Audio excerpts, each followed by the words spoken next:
Hello student, मैं doctor आराधना Tripathi home science classes में आपका स्वागत करती हूँ।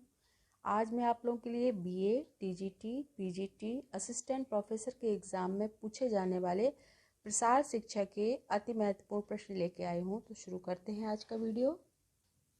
स्टूडेंट, पहला क्वेश्चन देखिए आप लोग। प्रथम पंचवर्षीय योजना कब लागू हुई? तो ये हुई है 1951 में। वर्तमान में कौन सी पंचवर्षीय योजना चल रही है? तो ये है 13वीं पंचवर्षीय योजना। राष्ट्रीय ग्रामीण रोजगार योजना किस पंचवर्षीय योजना के समय शुरू हुई थी? तो ये छठी पंचवर्षीय योजना के समय शुरू हुई थी। भारत में ICDS कब प्रारंभ हुआ? तो ये 1975 में। जो आंगनवाड़ी कार्यक्रम चलाए जाते हैं वो ICDS के अंतर्गत ही चलाए जाते हैं। तो अगर क्वेश्चन में आता है कि आंगनवाड़ी का कब प्रारंभ हुआ, तो ये 1975 में ही हुआ है। बालवाड़ी कार्यक्रम की शुरुआत कब से हुई? तो ये सन 1970 से समाज कल्याण विभाग भारत सरकार के अधीन शुरू किया गया था। अगला क्वेश्चन देखिए स्टूडेंट। एक राष्ट्रीय संस्था जो सामाजिक एवं अन्य अपंग बालकों के लिए कार्यरत है, कौन सी है वो? ये है CSWB। भारत वर्ष में सन 1920 में प्रथम मॉन्टेसरी स्कूल की स्थापना किसने की थी? तो ये की थी ताराबाई ने। अगला क्वेश्चन देखिए स्टूडेंट। NCPCR एक स्वायत्त संस्था है जो किसका प्रतीक है? तो ये है बाल अधिकारों की रक्षा के लिए एक राष्ट्रीय आयोग है। अगला क्वेश्चन। राष्ट्रीय महिला सशक्तिकरण मिशन के अंतर्गत ग्राम स्तर पर स्थापित महिला केंद्र, उसे क्या कहते हैं हम लोग? तो इसे कहते हैं PSK। अगला क्वेश्चन। केंद्रीय समाज कल्याण बोर्ड की स्थापना कब हुई? तो ये हुई है 1953 में। अगला क्वेश्चन देखिए स्टूडेंट। प्रौढ़ शिक्षा की शुरुआत कब से हुई? तो ये हुई है 2 अक्टूबर 1978 से। राष्ट्रीय प्रौढ़ शिक्षा कार्यक्रम कब प्रारंभ हुआ? तो ये 1979। ग्रामीण पुरुष साक्षरता दर कितने प्रतिशत है? तो ये है 77.15%। महिला ग्रामीण साक्षरता दर कितने प्रतिशत है? तो ये है 57.93%। कुल ग्रामीण साक्षरता दर कितने परसेंट है? तो यह है 67.67%। अब हम लोग शहरी क्षेत्रों का भी देख लेते हैं स्टूडेंट। तो शहरी क्षेत्रों का है, शहरी क्षेत्रों में पुरुष साक्षरता दर कितनी है?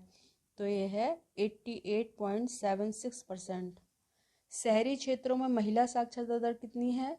तो यह है 79.11%। शहरी क्षेत्रों में कुल साक्षरता दर कितने परसेंट है? तो ये है 84.11%। उत्तर प्रदेश की साक्षरता दर कितनी है? तो ये है 67.68%। अब भारत की भी देख लेते हैं हम लोग। अभी हम लोगों ने ग्रामीण देखी है, फिर शहरी देखी है, फिर उत्तर प्रदेश की भी देख ली। अब कुल जनसंख्या साक्षरता दर देखना है हम लोग को। 2021 की भारत में साक्षरता दर कितनी है? तो ये है 77.7%। राष्ट्रीय मूलभूत शिक्षा केंद्र की स्थापना कब हुई? तो ये 1956 में। भारत का सबसे पहला प्रतिरक्षा विश्वविद्यालय किस राज्य में है? तो ये है हरियाणा में। भारत की प्रथम स्वास्थ्य कमेटी की स्थापना कब हुई? तो ये 1946 में। अगला क्वेश्चन देखिए स्टूडेंट। शांति निकेतन की स्थापना किसने की? तो ये रविन्द्रनाथ टैगोर ने। सामुदायिक विकास योजना का आरंभ कब हुआ? तो ये 1952 में। चिपको आंदोलन के प्रवर्तक कौन थे? तो ये थे सुंदरलाल बहुगुणा। राधाकृष्णन कमीशन का गठन कब हुआ? तो ये हुआ है 1948 में। राष्ट्रीय महिला आयोग का गठन कब हुआ? तो ये 1992 में। राष्ट्रीय साक्षरता मिशन की स्थापना कब हुई? तो ये 5 मई 1988 में। राष्ट्रीय महिला समिति शिक्षा परिषद की पहली अध्यक्ष कौन थी? तो ये थी दुर्गाबाई। अगला क्वेश्चन देखते हैं स्टूडेंट। राष्ट्रीय महिला शिक्षा परिषद की स्थापना कब हुई? तो ये भारत सरकार द्वारा 1958 में की गई थी। दुर्गाबाई की अध्यक्षता में एक राष्ट्रीय समिति का गठन कब हुआ?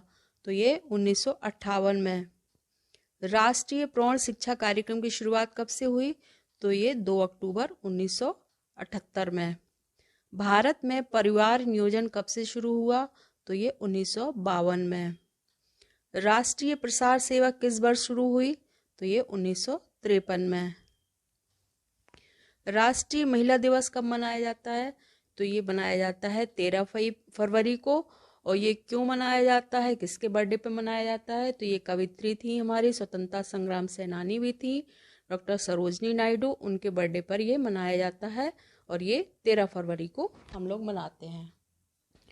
अगला क्वेश्चन देखते हैं स्टूडेंट, अंतर्राष्ट्रीय महिला दिवस कब मनाया जाता है? तो ये तो सभी को पता होगा, 8 मार्च को मनाया जाता है।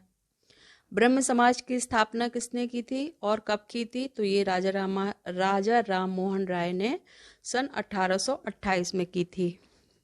सती प्रथा कानून कब बना? तो ये सती प्रथा कानून राजा राम मोहन राय के द्वारा 1829 में बना था। विधवा पुनर्विवाह अधिनियम कब पारित हुआ? तो ये 1856 में ईश्वरचंद विद्यासागर के द्वारा पारित किया गया था। विशेष विवाह अधिनियम कब पारित हुआ? तो ये 1872 में केशव चंद्र सेन के द्वारा पारित किया गया था।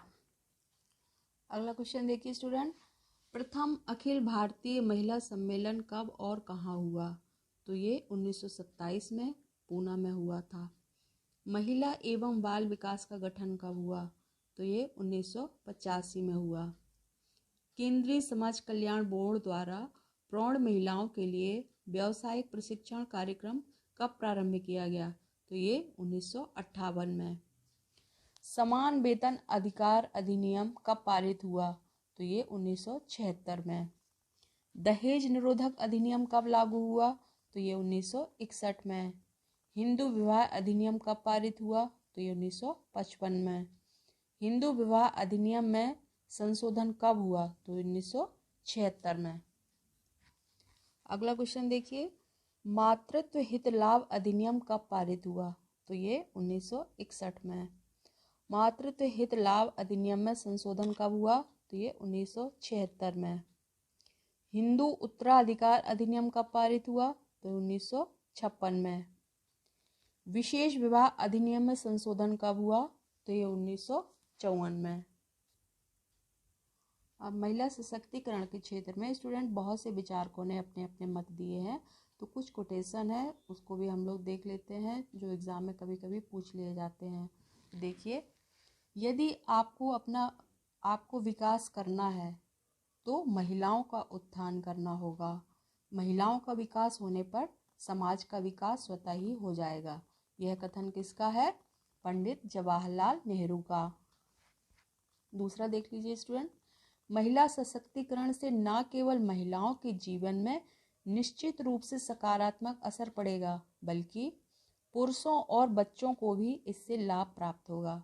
यह कथन किसका है? ये है डॉक्टर अमर्त्य सेन का। अगला देखिए, शिक्षा जानकारी या डिग्री के लिए नहीं, जीवन निर्माण के लिए जरूरी है। इससे व्यक्ति के भीतर का सर्वोत्तम विकास होता है। यह कथन किसका है? यह कथन है स्वामी विवेकानंद का। जिस माँ की छाया में जीवन निर्माण की शिक्षा मिलती है उसे अज्ञानता के अंधेरे में रखना सरासर अन्याय है। यह कथन किसका है? ये महात्मा गांधी का है। लास्ट में स्टूडेंट मैं महिला सशक्तिकरण के लिए कुछ बोलना चाहती हूँ। कोमल है कमजोर नहीं तू, शक्ति का नाम ही नारी है, जग को जीवन देने वाली मौत भी तुझसे हारी है। तो स्टूडेंट आज का वीडियो कैसा लगा? अगर अच्छा लगा हो तो प्लीज़ लाइक शेयर सब्सक्राइब कीजिए। Thank you for watching.